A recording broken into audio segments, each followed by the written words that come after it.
손. 네. 네. 네, 말씀하십시오. 네. 쥐고 피고를 못해요. 손 쥐고 펼기가 힘들 정도로. 네.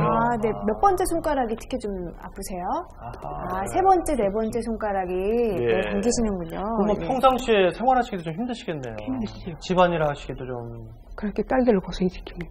아하. 예. 와서 네. 그게 도와줘요. 그럼 아플 때는 어느 정도로 통증이 오세요? 심해요? 너무 아파요.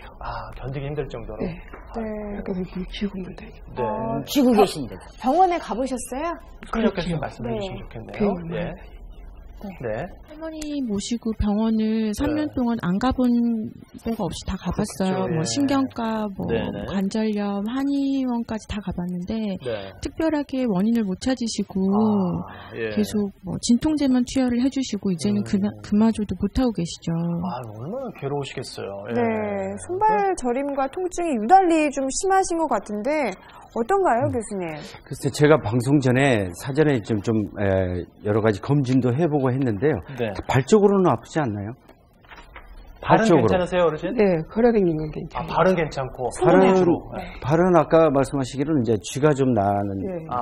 그 아주 심하지는 않지만 발 쪽에 쥐를.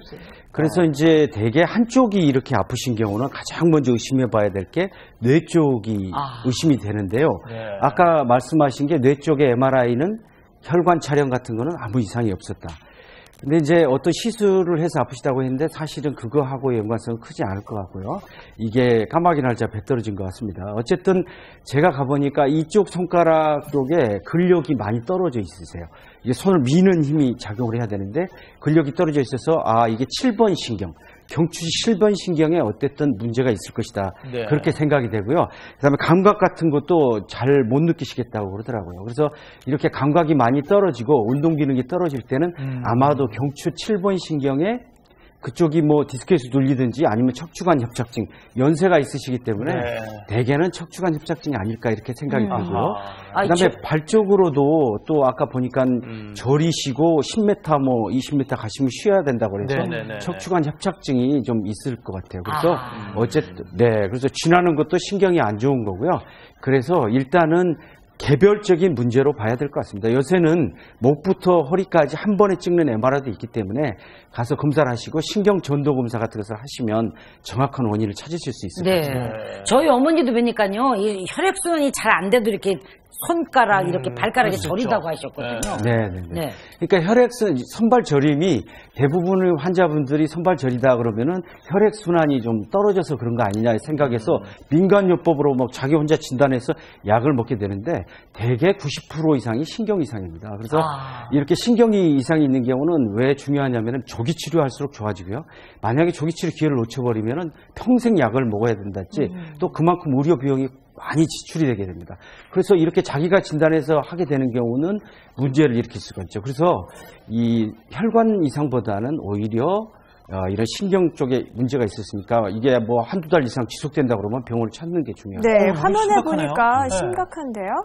네. 저런 경우는 이제 레이노 증후군이라고 그래갖고 이제 손발 저림이 찬 곳에 나가면 굉장히 화해졌다가 나중에 파래지기까지 하면서 굉장히 시리고 아파져요.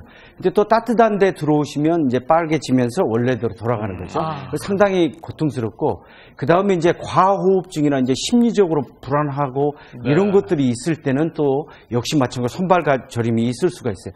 그 외에도 다양한 뭐 대상포진이 있다가 당뇨에 관한 이런 것들이 있게 되겠습니다. 그럼 신경 이상으로 인한 손발 저림과 또 혈액순환 장애로 인한 손발 저림의 차이를 어떻게 하면 우리가 느낄 수 있을까요? 네, 그러면 이제 사파를 보면서 말씀을 드릴 텐데요. 먼저 신경 이상을 말씀을 드리면 대개 신경은 외상과 관련되어 있는 경우가 많습니다. 그래서 이제 뭐 예를 들어서 뭐 상완신경 쪽 손을 다쳐갖고 신경이 다쳤다거나 수술을 해서 손이 뭐 신경이 좀 자극이 됐다거나 이런 부분들 그냥 가만히 있어도 저린 경우가 많아요. 신경통이 나중에 오래되게 되면은 그 외에는 이제 또 신경 분포 아까 7번 신경 같이 이렇게 신경 분포에 따라서 옆으로 쭉 내려간다거나 이런 문제가 있고 그 다음에 감각이 떨어지게 됩니다. 아까 꼬집어도 잘 모르신다고 하는 거와 마찬가지로 그 다음에 통증이 찌릿찌릿하고 뭐 굉장히 불편한 통증이 오고 그 다음에 이게 어떤 운동량과 꼭 비례해서 이렇게 저리는 현상이 나타나지는 않고요.